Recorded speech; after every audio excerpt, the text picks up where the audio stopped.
programa. Recuerden ustedes que, como dato importante, las excepciones, salvo una en particular en la cual nos vamos a detener enseguida, aparecen en cualquier momento. Es impredecible el momento en el cual aparecen. Por lo tanto, como son impredecibles, uno tiene que ser prolijo y dejar las cosas como estaban antes de la excepción. Es decir, si aparece una excepción y utiliza 3 registros, bueno, esos 3 registros los tengo que salvaguardar. Si tiene que transferir datos la excepción a el programa principal, lo tendría que hacer a través, y esto es muy importante, a través de posiciones de memoria global, desde el concepto del C, posiciones de memoria variables globales, y no a través de registros. ¿Por qué? De vuelta, porque no es predecible el momento en el cual aparecen las excepciones. Es decir, no es predecible el momento en el cual el timer llega al valor predeterminado, no es predecible cuando quiero acceder a una zona de memoria que no tengo permitida. Por lo tanto, tengo que ser prolijo y dejar las cosas como estaban antes. Entonces, la excepción, la rutina de atención de la excepción es un módulo autónomo, es decir, no tiene posibilidades de recibir parámetros ni de entregar parámetros, porque no se sabe en qué momento va a aparecer. Fíjense que guardar en la pila significa escribir en memoria. Eso lleva tiempo.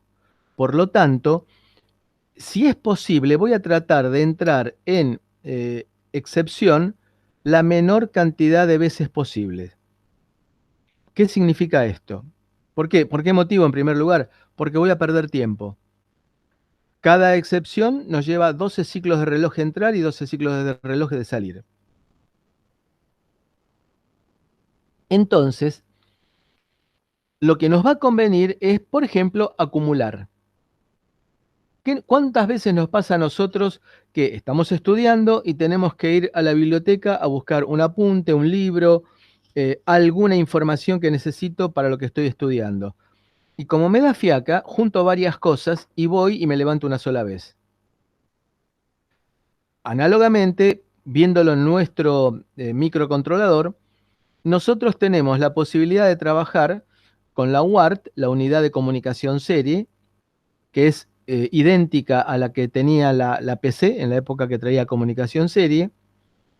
Podemos programarla para que nos genere un pedido de excepción, un pedido de interrupción en ese caso, no con cada byte que recibe por la comunicación serie, sino cuando juntamos, por ejemplo, 12. Entonces lo va guardando en una cola interna que tiene la UART, y cuando llegamos a los 12, en ese momento, ahí sí me genera un pedido de interrupción. De manera que lo hago mucho más ágil, en el sentido que pierdo menos tiempo entrando y saliendo de interrupción por cada byte recibido. ¿Hasta aquí alguna duda?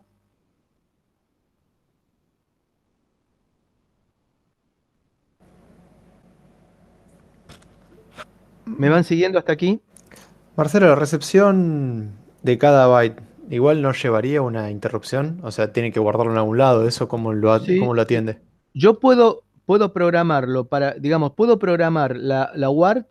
UART es la abreviatura de Universal Asynchronous Receiver and Transmitter, Ujú. transmisor y receptor universal asincrónico. Lo puedo programar para que me genere una interrupción por cada byte, o una interrupción cada 8 bytes, o una interrupción cada 12 bytes que recibe. Mientras tanto, supongamos que yo lo programé para que me genere una interrupción cada 12 bytes, lo va guardando en una cola interna que tiene la UART. Entonces, automáticamente los va guardando, y cuando llega al límite que yo le prefijé, en ese momento me genera el pedido de interrupción. Esa rutina de automáticamente guardado, cómo la atiende?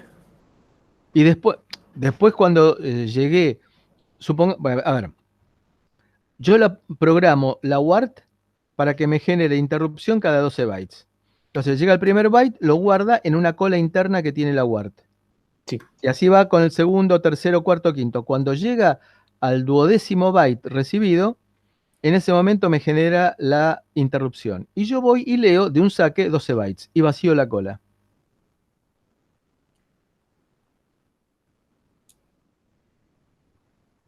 ¿Quedó claro? No me termina de quedar claro la primera parte, como que entiendo que la primera parte también sería una interrupción muchísimo más corta, ¿no? Pero una interrupción al fin. La administración de los datos que van llegando uno a uno a la cola de espera, digamos. Es que el micro no se entera. Se guarda en una cola interna de la UART. Ah, ok, ahí entendí. Es decir, no es que se guarda en una cola generada en el micro, sino en la UART. ¿Ok? De esa manera, yo me entero cuando se llenó esa cola. Y yo, de acuerdo con la frecuencia que me lleguen los datos, porque bueno, si me llega un dato muy esporádicamente, no me conviene juntar 12 porque en esas pasó demasiado tiempo y se pierde la instantaneidad o la latencia de la respuesta del micro.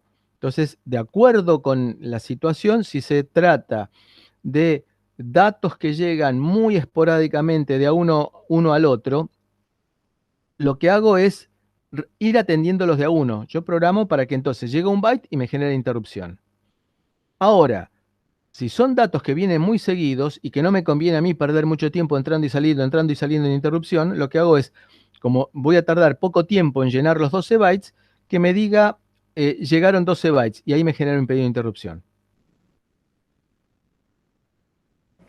Está claro. Bien. ¿Alguna pregunta más? Bueno, mientras está guardando en la pila todos estos registros que estamos mostrando aquí, se busca la rutina de atención de la interrupción de la interrupción generada y se prepara para pasar a ejecutarla. Por ejemplo, ustedes recuerdan que en la clase anterior habíamos visto que teníamos en la memoria flash un montón de vectores de interrupción, que eran las direcciones en las cuales se encontraban las rutinas de atención de interrupción y de excepción de cada una de ellas. Entonces, se carga el vector correspondiente a la rutina de atención de la interrupción que se ha generado, se precarga, se la tiene preparada y en el momento que se termina de hacer los pushes, ese valor que se sacó de la tabla de, a ver, vamos a ir a esa tabla para que quede más claro.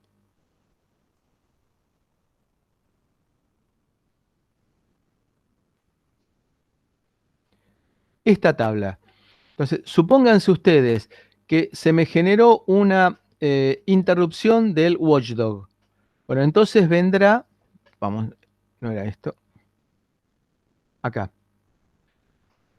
Se me generó una interrupción del watchdog aquí. Bueno, de este lugar se sacará la dirección. Todo esto está en memoria flash. Lo tuve que poner yo en memoria flash del microcontrolador. Entonces, cuando llega el pedido de interrupción del watchdog, en este caso, automáticamente va el micro a esta dirección y saca el vector. El vector significa la dirección de la rutina de atención de la excepción de watchdog.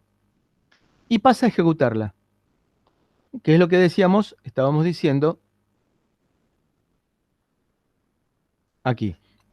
Entonces, saco de la memoria flash el vector que corresponde a la dirección de la rutina de atención de la interrupción.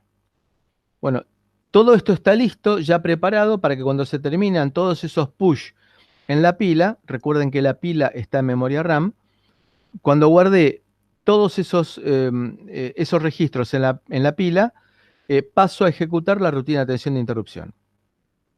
Y esto, la llegada tardía de otra interrupción, reiniciará el prefetch. Ahora lo vamos a entender enseguida con un par de grafiquitos.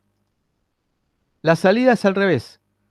Yo al entrar pushé todo esto y al retornar popeo todo esto. Popeo significa es la operación opuesta a push. Push es empujar, pop es sacar, digamos, es onomatopéyico, es decir, pop el sentido de hacer como si tuviera una ventosa, una sopapa, y tiro para sacarlo. Bueno, esa es la onomatopeya que se les ocurrió implementar para representar la función contraria a push, que es empujar. Entonces, todo eso se hace el proceso inverso, se hacen los pops y también se saca la dirección del contador de programa. Recuerden la historia de la señora que estaba, o el señor que estaban haciendo la torta, que cuando le tocaban el timbre marcaba en la receta cuál era el próximo paso a hacer. Bueno, aquí es exactamente lo mismo, y que lo que se busca es sacar de la pila el contador de programa de manera de retomar la ejecución exactamente en donde se encontraba antes de que apareciera el pedido de excepción.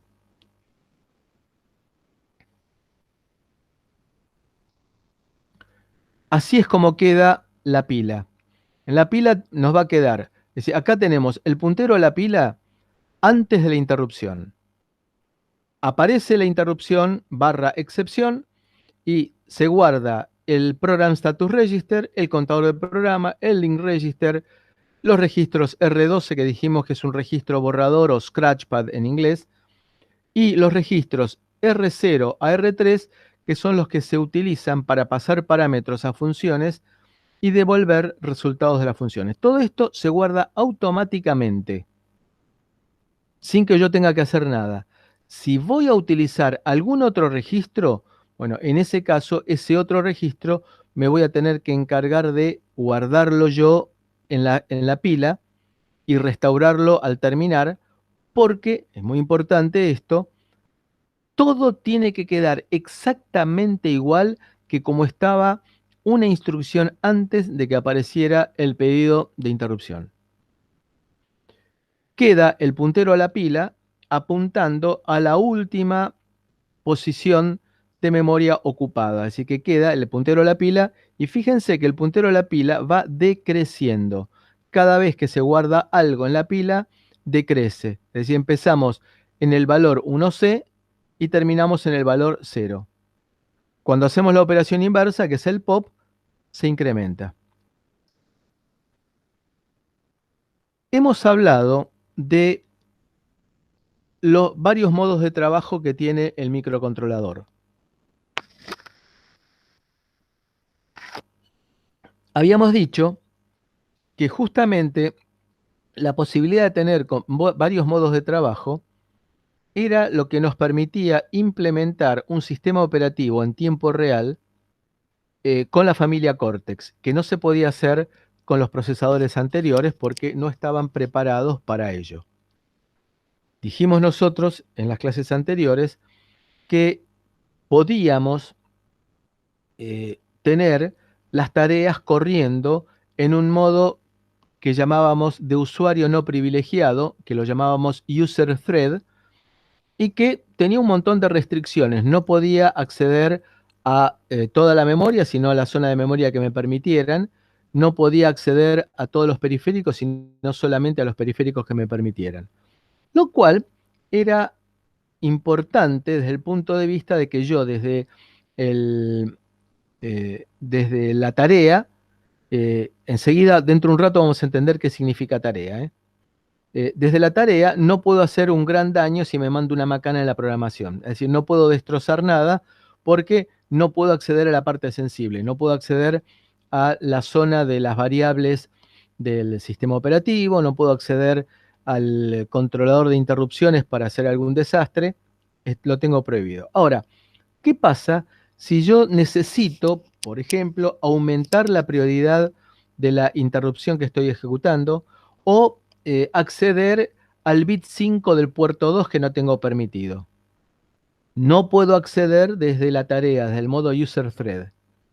Y habíamos visto en el grafiquito que nos permitía analizar el diagrama, la máquina de estados, desde que reseteaba hasta que entraba en la ejecución del modo usuario no privilegiado, que el mecanismo era hacer un service call. El service call es un llamado lo que se llama una software interrupt, un llamado a interrupción pero por programa. El micro entiende solamente como código de operación esto que vemos aquí, estos 4 unos que vemos aquí. No, y por supuesto atiende las condiciones que son las que aparecen en los 4 bits más significativos. A estos 24 bits no le da ni 5 de pelota. Es decir, uno puede poner lo que quiera y vamos a ver enseguida que eso nos va a permitir a nosotros pasarle parámetros al sistema operativo. Entonces, el microcontrolador va a responder exactamente igual si yo le pongo service call numeral 14 o service call numeral F5 o service call numeral 1F4. Lo que venga en estos 24 bits no es tenido en cuenta. Por lo tanto, se puede utilizar estos 24 bits para pasarle, para pedirle que haga algo el sistema operativo en el modo, en el modo handler. A ver, me parece que...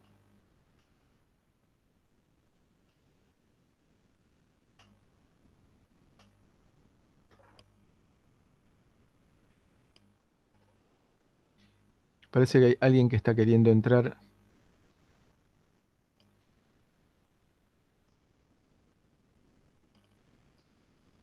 Ah, bueno, entraron directamente, perdón.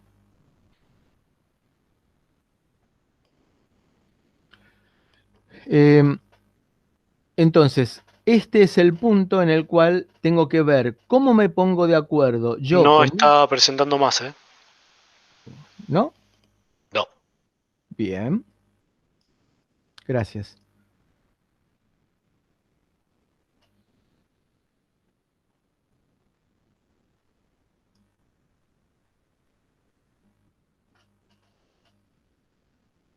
¿Ahora?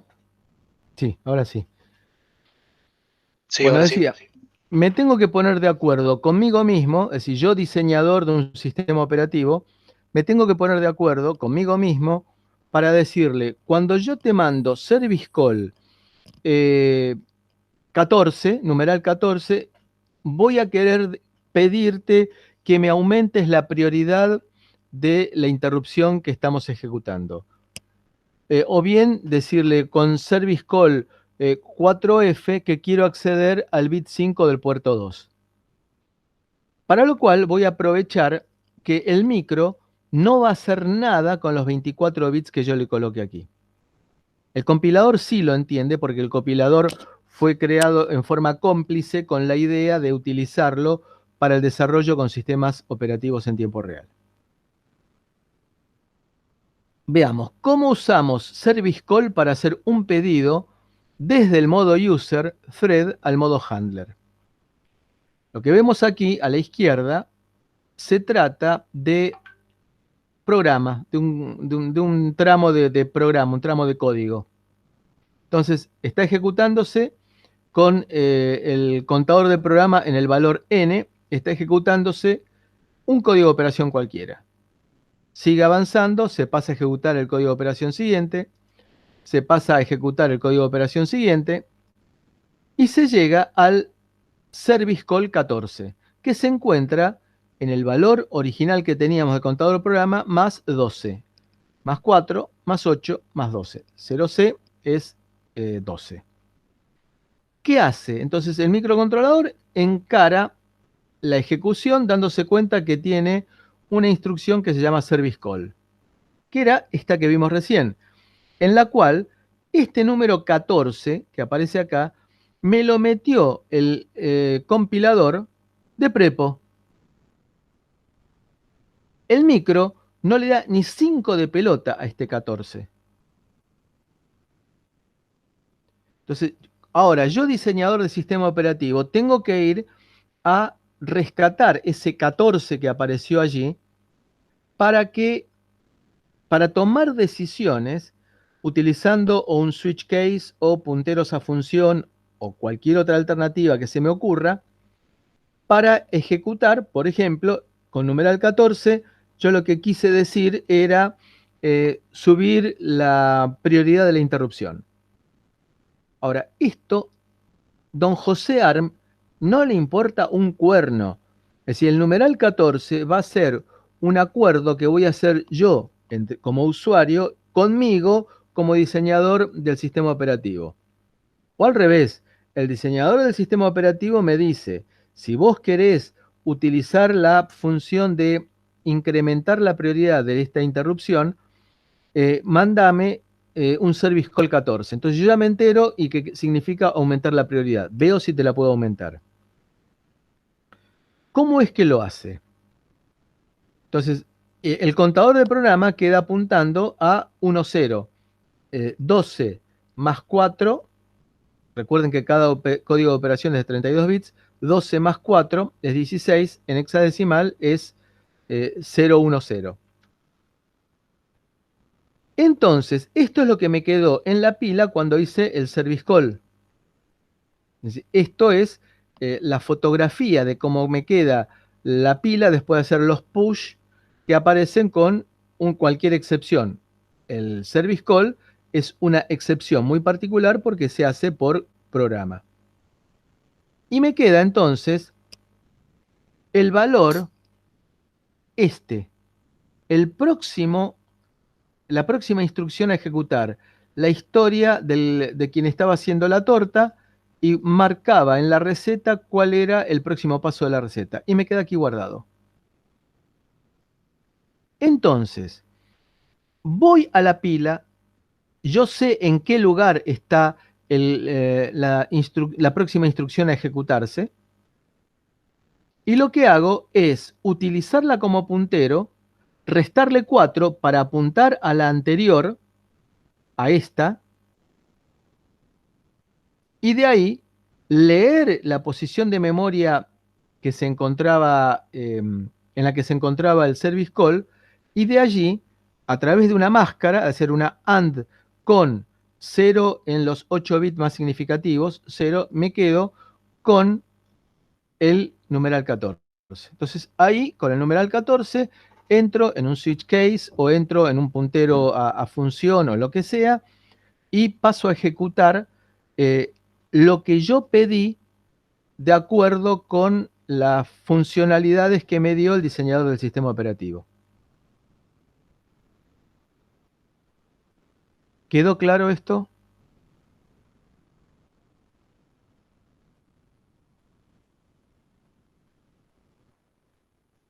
¿Me estuvieron siguiendo?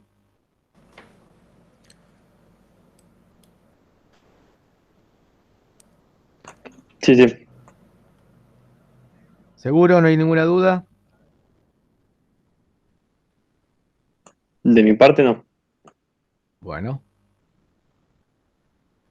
Entonces dijimos que el controlador de interrupciones está pegadito al procesador, tanto para el Cortex M3 como para el Cortex M4. Fueron diseñados por ARM para evitar problemas que habían existido en las versiones anteriores, en los cuales cada fabricante diseñaba su propio controlador de interrupciones y se armaban unos batifondos hermosos y había incompatibilidad al cambiar de familia de procesadores. Tenemos entonces que las interrupciones son priorizables, pueden ser enmascaradas. Enmascaradas significa deshabilitadas en forma individual, es decir, que yo puedo habilitar la interrupción de timer, pero deshabilitar la interrupción de la WART o viceversa. Puedo seleccionar cuáles están activas y cuáles están inactivas. Y el controlador de interrupciones está muy fuertemente vinculado con el procesador por diseño de ARM. Determinístico, ya sabemos que significa que es predecible. Desde un estado inicial con un conjunto de excitaciones, siempre se va a pasar al mismo estado final con las mismas respuestas y pasando por los mismos estados intermedios. El prevaciado, y eso lo vamos a entender cuando hablemos de sistemas operativos, es la posibilidad de que tengamos prioridades en las tareas. nada que ver con las prioridades de las interrupciones. Las prioridades de tareas en un sistema operativo no tienen nada que ver con la prioridad de las interrupciones. Entonces, en la prioridad de las tareas va a haber que si aparece una tarea de mayor prioridad a la que se está ejecutando, se para de ejecutar en forma muy prolijita, como vamos a ver, la interrupción que se está la tarea que se está ejecutando, la tarea que se está ejecutando, y se pasa a ejecutar la nueva tarea. Cuando se termina la nueva tarea, se vuelve a la interrupción, a la tarea anterior, o se volverá a la tarea que esté en ese momento activa, disponible, de mayor prioridad. Eso se llama prevaciado, preemption en inglés. Hay varias traducciones posibles a preemption. Prevaciado es una de ellas, pero hay varias posibles.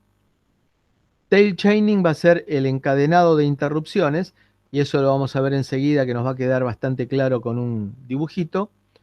Y la latencia de interrupciones, que ya lo hemos mencionado en otra oportunidad, que es el tiempo de respuesta del sistema ante un pedido de interrupción.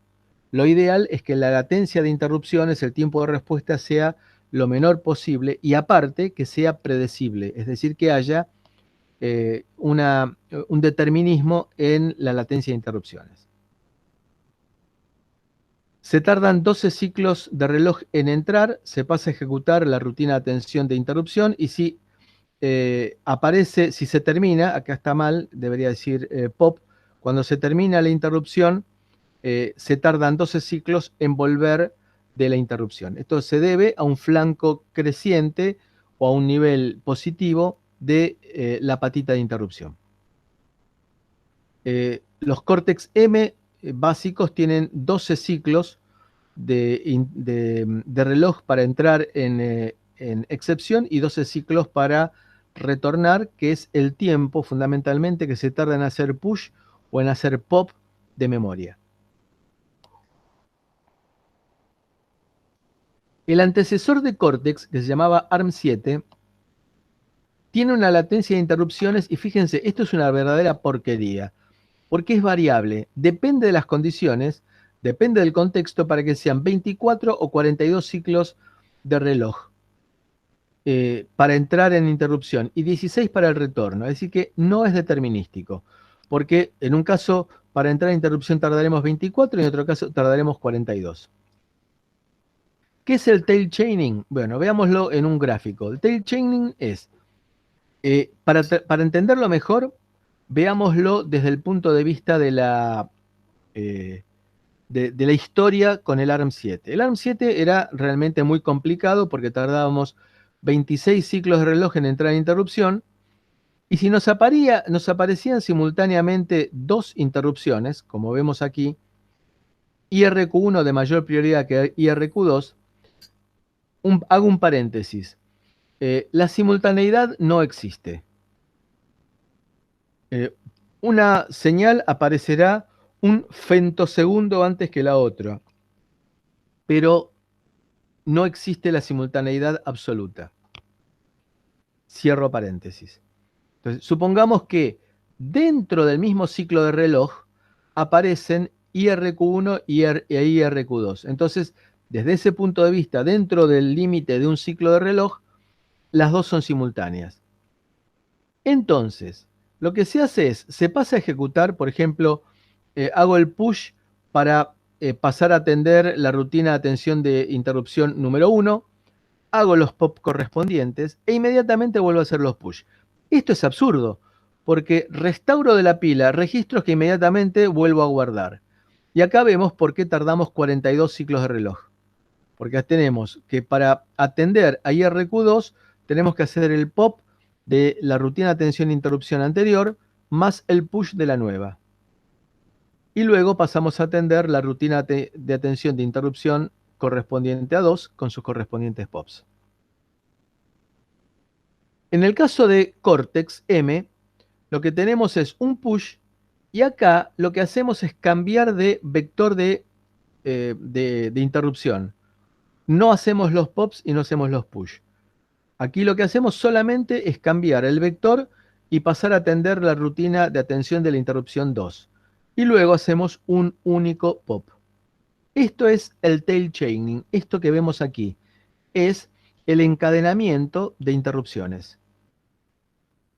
A través, tail es cola, el encolado de encadenado de interrupciones. Entonces, un solo push y un solo pop. Con lo cual, evidentemente, nos estamos ahorrando, acá tendríamos 42 ciclos y gastamos 6 nada más, acá nos estamos ahorrando 36 ciclos de reloj, más otros tantos, 14 que nos ahorramos en la entrada y 4 que nos ahorramos en la salida. Realmente es una cifra importante porque son como 54 ciclos de reloj que nos estamos ahorrando en el caso de 2 interrupciones en ARM7 y en Cortex-M. Pero fundamentalmente lo importante es que es determinístico. El comportamiento va a ser siempre el mismo. Y acá tenemos el resumen de todo lo que estuvimos diciendo, para ARM7 y para Cortex. Acá, ¿qué significa la preemption, pero de interrupciones? Significa que estoy ejecutando la interrupción 1 de mayor prioridad y cuando estoy saliendo de la interrupción 1 me aparece un pedido de interrupción 2 de menor prioridad. Como estoy saliendo de la interrupción 1, le voy a dar bola al pedido de interrupción 2 porque ya estoy terminando con la interrupción de mayor prioridad. En el caso de ARM7, lo que hacía era de vuelta pop y después inmediatamente push. En el caso de Cortex es mucho más interesante y aparte, lo fundamental, es que está regido por el comportamiento del controlador de interrupciones, del NVIC. El NVIC tiene un conjunto de registros que se limpian cuando terminé de hacer el pop. A ver, ¿qué significa eso? Estoy ejecutando la rutina de atención de interrupción 1. Termina el código de la rutina de atención de interrupción 1 y digo, terminé. Entonces empieza a hacer los pops de salida que corresponden. ¿Qué pasa si cuando empecé a hacer los pops me aparece un nuevo pedido de interrupción? En el momento que se encuentre con 1 a 12 ciclos de reloj, porque puede ser que haya empezado en el primer ciclo a hacer los pops, o puede ser que esté llegando al final haciendo los pops, me aparece el pedido de interrupción de menor prioridad. ¿Qué es lo que se hace automáticamente? En el momento que sea de los pops, hago el cambio de vector y paso a atender la rutina de atención de interrupción 2. Cuando termino, hago los pops. Pero fíjense, supónganse que yo acá alcancé a hacer el pop de 3 registros. Bueno, cuando me encuentro con este pop, vuelvo a hacer el pop de esos 3 registros y todos los demás que queden disponibles para hacer pop. ¿Por qué? Porque me quedó en los registros del controlador de interrupciones una tarea inconclusa. Es decir, me marcó que no terminé de hacer todos los pops y guardó el estado en el cual se encontraban los pops. Entonces, no terminó, me quedó almacenado el estado original y cuando me encuentro con el final de la segunda interrupción, entonces ahí restaura la totalidad de los pops que me hacían falta para volver. Entonces, no me importa la cantidad de pops que haya hecho después de la primera interrupción, vuelve a hacer todos. ¿Por qué? Porque un registro interno del controlador de interrupciones me dice no terminé antes. ¿Quedó claro? ¿Dudas?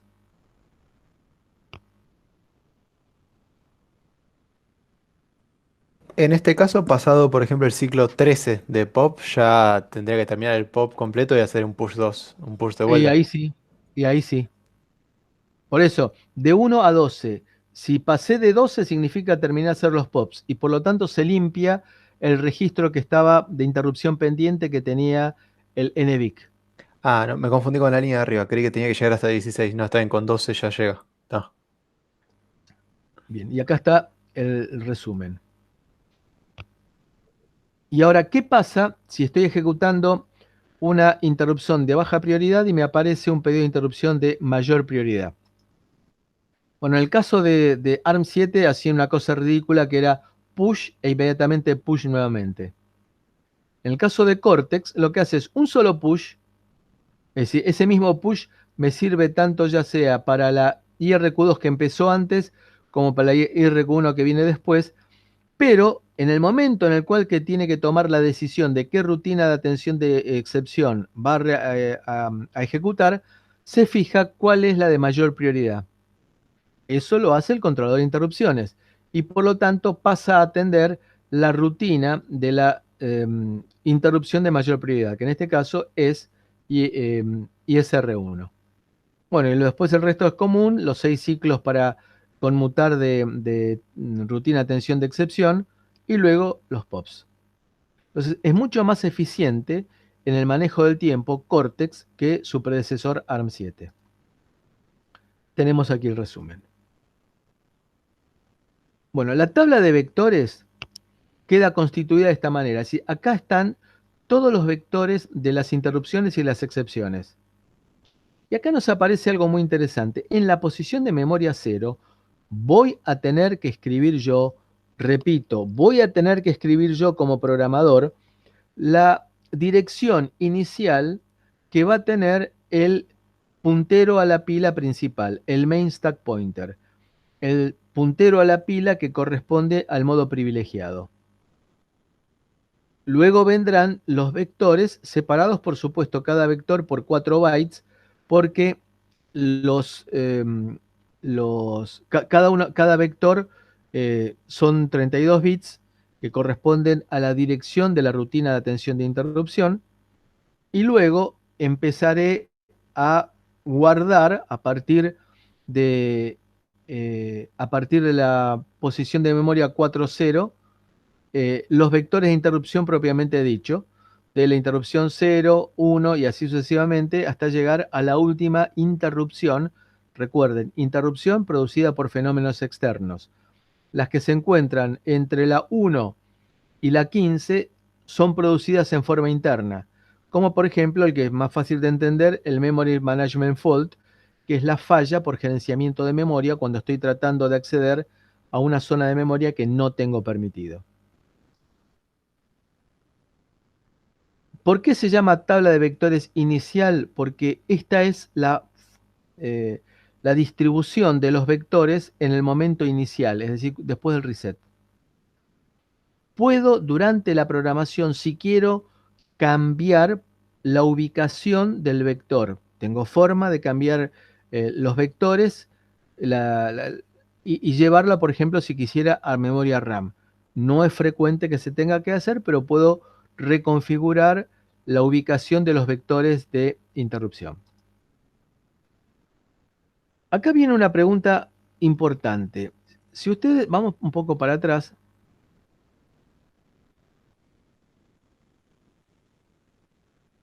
Acá. Yo guardo en la pila el link register. ¿Qué era el link register? ¿Se acuerdan que era el link register del registro R14?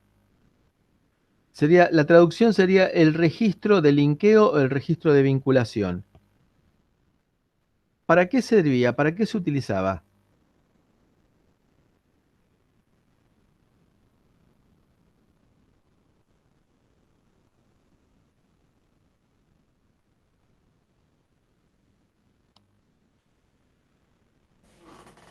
El link register no era aquel que te permitía volver, o sea, recordar la posición del puntero de programa. ¿En qué caso? En el caso de atención e interrupción, No, o no, de saltos. de llamado a subrutina. Eso. Es decir, cuando hacía un llamado a subrutina, tenía que volver. Y quien me decía a dónde tenía que volver era el link register, porque yo tenía una instrucción que se llamaba branch and link.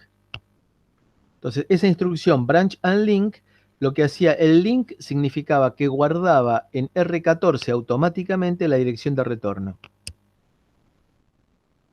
Y con esa dirección de retorno, cuando terminaba la subrutina, volvía al programa principal. En el caso de la interrupción barra excepción, no tiene sentido porque la dirección de retorno es el contador de programa que me quedó guardado en la pila. Entonces, ¿para qué uso el link register? lo usa el procesador automáticamente para almacenar el modo en el cual debe retornar de una excepción. Las excepciones se ejecutan en el modo handler. A ver, vamos a perder un segundito. No, perder no. Vamos a dedicar un segundito.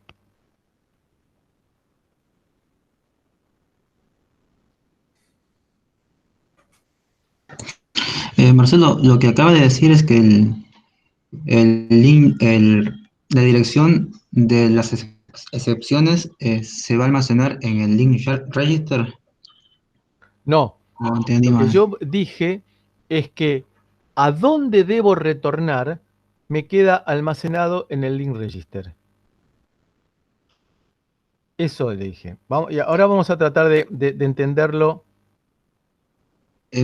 Pero eso sería para el caso solo de las excepciones. Exactamente. Eso sí, eso sí. Ok. Retornemos a los modos de operación del micro. Había un diagramita que era fundamental, este diagrama. En este diagrama, nosotros, después del reset, entramos en el modo thread privilegiado. Y luego pasábamos al modo user thread, sin privilegios. Aquí vienen las tareas, sin privilegios, para no mandarme macanas. Cuando yo tengo que pedirle al sistema operativo acceder, por ejemplo, al controlador de interrupciones o a un puerto o algo por el estilo, lo que hago es por medio de un service call, lo que vimos hace unos minutos, decirle service call 14 tal cosa. Bien, cuando hago una excepción o cuando atiendo una interrupción, obligatoriamente siempre estoy en el modo handler. Siempre en las excepciones / interrupciones estoy en el modo handler. Ahora bien, al modo handler llegué o bien del modo thread privilegiado, fíjense, o bien del modo user thread, o bien del modo handler, porque puede ser que una interrupción me interrumpa otra, como vimos recién. Entonces, estando en el modo handler, ¿cómo sé yo a dónde tengo que volver? ¿Cómo sé yo si vine al modo handler del modo thread privilegiado, del modo user thread, o estoy dando vueltas desde, desde otra excepción? No tengo forma de saberlo si no fuera que en el momento en que se produce la excepción, guardo de alguna manera, marco de dónde salgo. Y eso lo hago a través de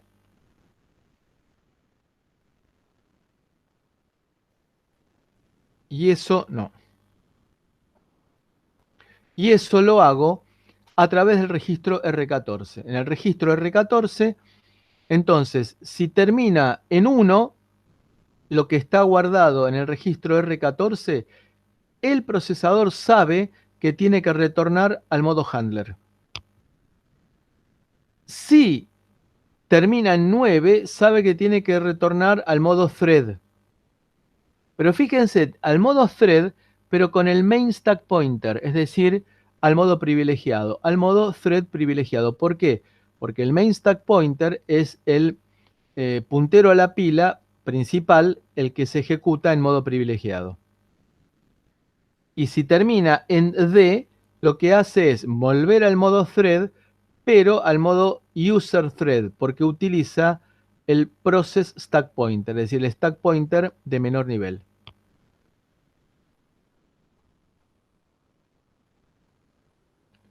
¿Quedó claro?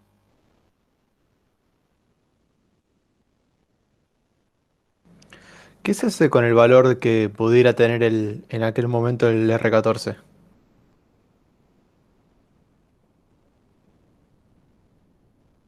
Supongamos que estoy ejecutando una subrutina Sí. y me llega una excepción que me manda el handler mode. Es que ¿Cómo? yo guardé en la pila el R14. Ah, ok, lo guardas en pila. Ok, Lo guardé el link register y cargué en el R14 el modo de retorno. perfecto. ¿Sí? ¿Quedó claro? Marcelo, Sí, cuando hizo los anteriores gráficos que comparaba ARM 7 con Cortex, ¿ambos usaban un vector de interrupción o solamente lo usa Cortex? Eso no sé si lo dijo en algún momento. no, las interrupciones existían, se llamaban distinto las interrupciones en, en ARM 7 que en Cortex. Y de hecho, la nomenclatura va a volver a aparecer cuando veamos las distintas variantes de ARM que tenemos, es decir, de Cortex que tenemos, Cortex A y Cortex R. Se llamaban distintos, pero la idea de tener múltiples entradas de interrupción para actuar que una interrupción interrumpa a otra, parece un juego de palabras, es válido para ambos, tanto para ARM 7 como para Cortex. Ok, ¿Fui claro, Luis? sí. Bien, y para terminar con esta parte, después del reset, ¿qué es lo que hacemos? Después del reset, vamos a la posición de memoria 0, en donde vamos a eh, tomar el valor inicial del puntero a la pila principal, del main stack pointer. Cargamos de la posición de memoria 0 el puntero a la pila principal y luego de eso vamos a la dirección 4 en donde sacamos el vector de reset. El vector de reset. De ahí significa que sacamos la dirección de la rutina de atención de interrupción de reset y pasamos a ejecutar la rutina de atención de interrupción de reset, de excepción de reset. Es decir, inicializaremos registros, periféricos, etc. Eso es lo primero que hacemos después del reset. Entonces, en la posición de memoria 0 voy a tener el valor del puntero a la pila inicial. Inmediatamente lo cargamos en el puntero de la pila principal. Vamos a la posición de memoria 4 para sacar el vector de reset y pasamos a ejecutar la rutina de atención del reset. ¿Alguna pregunta?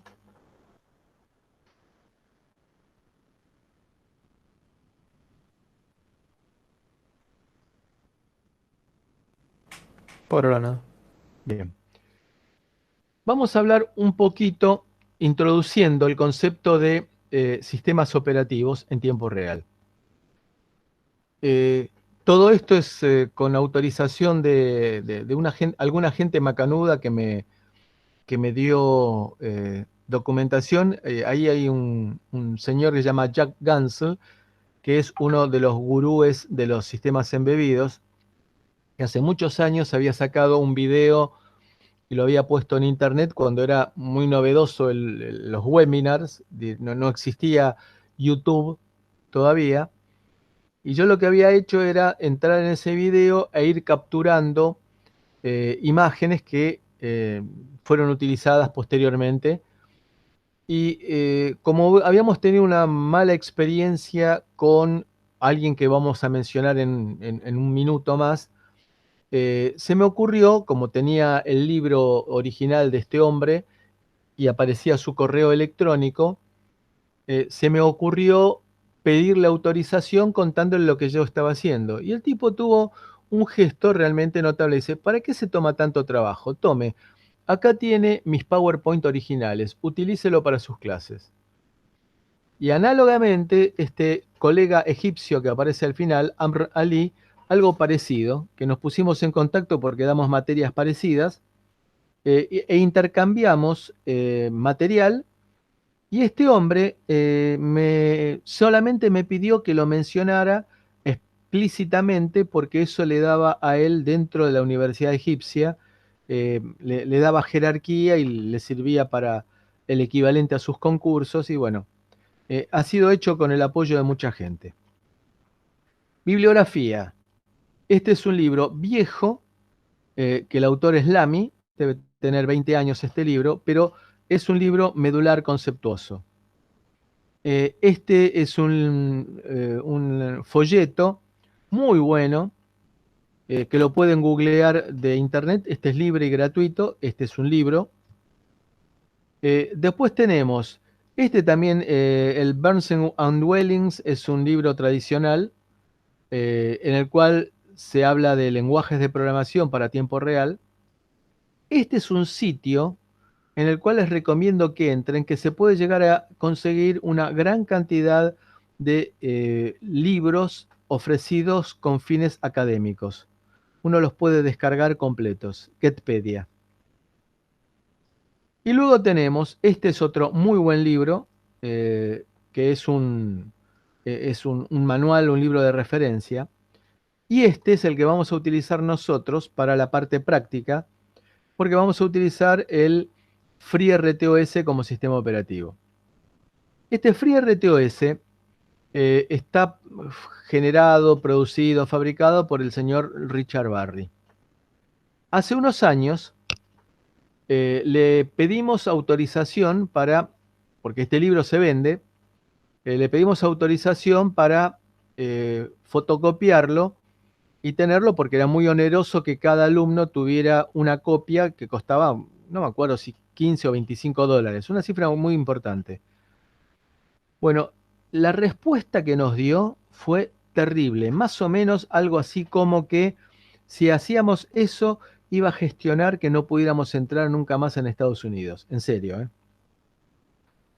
Como para marcar la diferencia con el amigo Gansel, que ofreció todo su material, viendo que era con objetivos académicos, para el uso general. Bueno, esta es la bibliografía, es la básica y recomendable, son libros de texto tradicionales. A ver, ¿qué es un sistema operativo? De la misma manera que nosotros tenemos nuestra placa de desarrollo, nuestra ST, o la LPC Expresso, o Freescale o cualquier otra, ¿por qué vamos y nos compramos a 20 y pico de dólares una plaquetita? Bueno, porque tenemos todo resuelto. Es decir, vamos y la compramos y en un par de horas estamos haciendo parpadear el LED.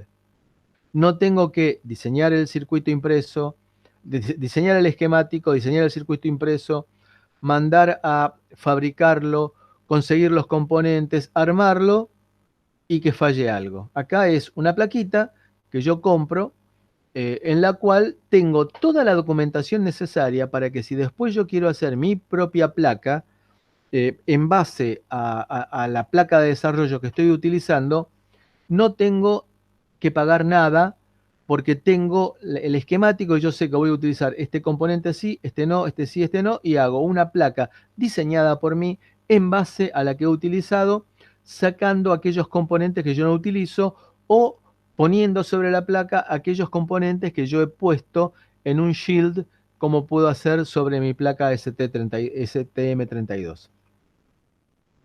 Entonces, esto es válido para el hardware y a mí me encantaría poder utilizar algo similar para el software, es decir, tener un esqueleto sobre el cual montarme. ¿Qué es un RTOS? Es un sistema operativo que permite multiplexar la ejecución de tareas. ¿Qué significa esto? Ustedes saben lo que es un display de 7 segmentos. Ustedes saben lo que es un display de 7 segmentos de múltiples dígitos y que los multiplexo. ¿Qué significa multiplexarlos? Significa ir encendiendo de a uno los dígitos, y si voy haciendo el cambio de dígito a dígito a la velocidad necesaria, me va a dar la impresión de que están todos encendidos simultáneamente. Ese efecto de multiplexado es similar a lo que quiero hacer en un sistema operativo. En realidad, si vamos a ser muy estrictos en el lenguaje, yo no debería hablar de sistemas operativos en tiempo real, sino que debería hablar de sistemas operativos multitarea. Porque si yo quiero trabajar en tiempo real, en real time, tendría que hacer intervenir el tiempo en el proceso de diseño. Lo habíamos dicho en la primera clase. Es decir, que tengo que decir que esta tarea se tiene que ejecutar en tantos milisegundos más menos tantos milisegundos. Y hacer intervenir ese tiempo de diseño desde el comienzo y no probarlo y ver cuánto tiempo tarda, si tarda dentro de lo que yo había pensado. ¿Por qué? Porque si yo no lo tuve en cuenta para el diseño, puede ser que en una prueba que yo hice la respuesta me caiga dentro del tiempo necesario, pero resulta que después puede haber una condición que me demore más o que me demore menos y que me salga. Entonces, para trabajar en tiempo real, efectivamente tengo que hacer intervenir el tiempo desde el proceso de diseño. Bien, ¿cuál es la idea? La idea es que el sistema operativo sea una capa intermedia entre la aplicación y el hardware. El BSP es el Board Support Package, es decir, es el paquete de soporte de la placa, es decir, algunas rutinas que me puede dar el fabricante de partes del hardware. Pero la vinculación entre la aplicación y el núcleo, el kernel del sistema operativo, es la que me va a permitir a mí acceder al hardware. ¿Para qué me va a servir, por ejemplo, esto que estoy diciendo de simplificarme las cosas? Va a significar que, por ejemplo, si yo quiero una demora de 5 milisegundos, no tengo que agarrar, leerme la hoja de datos del timer, programar el timer, probar a ver si funciona y si me genero los 5 milisegundos. Sino que tendré que escribir, de acuerdo con el sistema operativo, algo así como delay 5 o wait 5. Y con eso ya el sistema automáticamente me va a generar todo lo necesario para que se produzca una demora de 5 milisegundos. Fíjense qué diferencia. Es decir, no tengo que el equivalente de ponerme a soldar la placa, diseñarla y soldar la placa, sino que acá es equivalente el decir wait 5.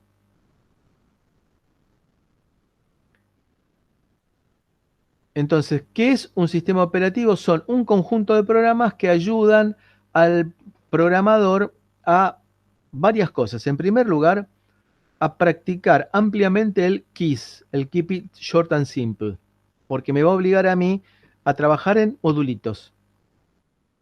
Y aparte, me va a permitir a mí multiplexar tareas. De vuelta con la idea de que voy a estar multiplexando un display. Entonces yo voy a estar ejecutando una tarea, luego otra, y desde el lado de afuera me va a dar la impresión de que todas las tareas se están ejecutando simultáneamente si hago el cambio de tarea activa a la velocidad suficiente. Entonces, esto logra la ilusión que múltiples programas parezcan que se ejecutan simultáneamente. Ahora, nosotros tenemos un microcontrolador con un solo núcleo, por lo tanto en realidad va a estar ejecutando una sola tarea por vez, pero voy a hacer la conmutación inteligente de tareas a una velocidad tal que me va a dar la impresión de que todas se están ejecutando simultáneamente. A ver, el sistema operativo va a incluir un núcleo, que es una parte pequeña pero confiable del programa y que va a actuar como secuenciador. Es el que va a controlar qué tarea se ejecuta, qué tarea se deja de ejecutar. El kernel puede ser monolítico o microkernel. Es decir, monolítico significa que es una pieza entera y que se carga completo desde el primer momento, mientras que el microkernel tiene una parte central que está permanentemente disponible y de acuerdo con el momento iré cargando distintos módulos desde la memoria flash. Es decir, iré activando ciertos módulos. Y por ejemplo, el módulo de procesamiento digital de señales lo voy a tener en cuenta solamente cuando tenga que hacer procesamiento digital de señales. Entonces, yo voy a crear sobre ese microkernel o sobre ese kernel monolítico mis propias tareas, que se llamarán task. Y esta frase es muy importante. Cada una de esas tareas es independiente de las demás.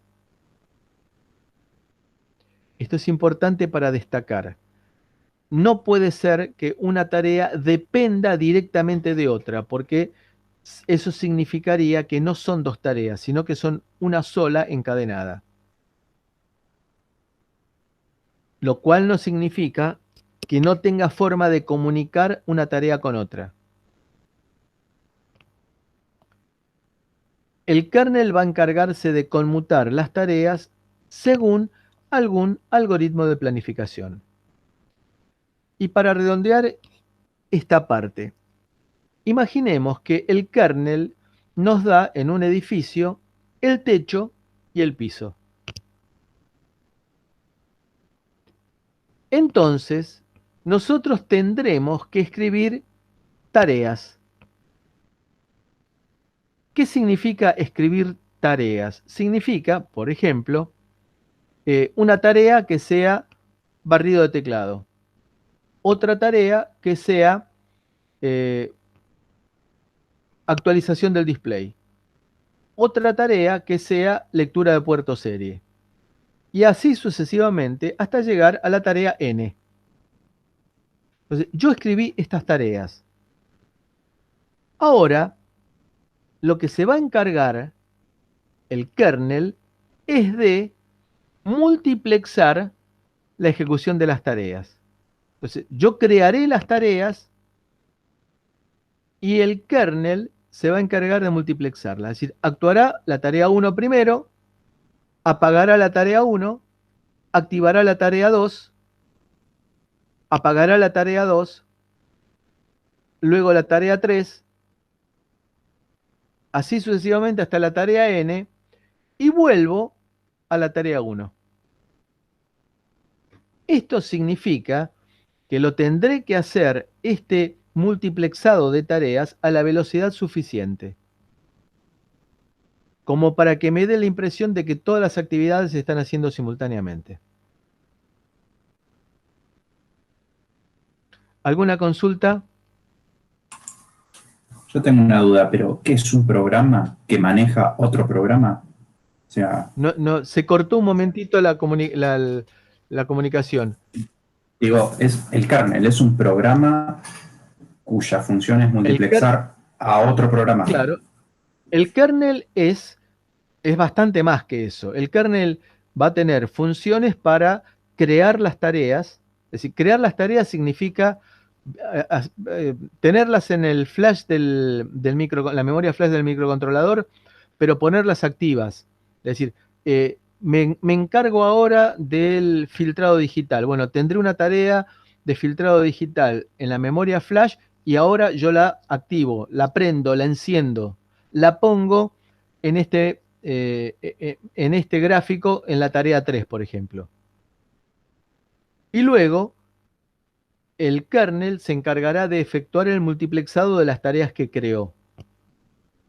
Y luego se encargará de comunicar horizontalmente la tarea 2 con la 3, la 3 con la 1, la 2 con la n. ¿Comunicar qué significa? Decirle, por ejemplo, che, tengo un dato nuevo para que vos proceses.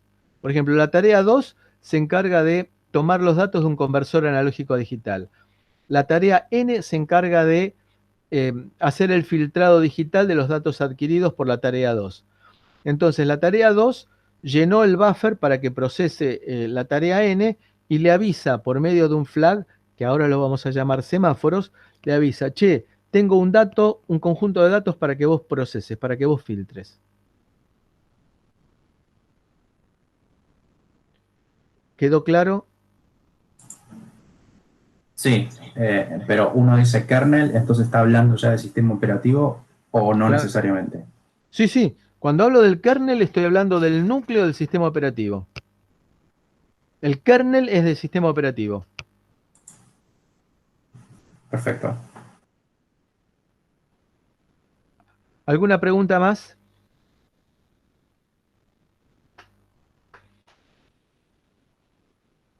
Bueno, entonces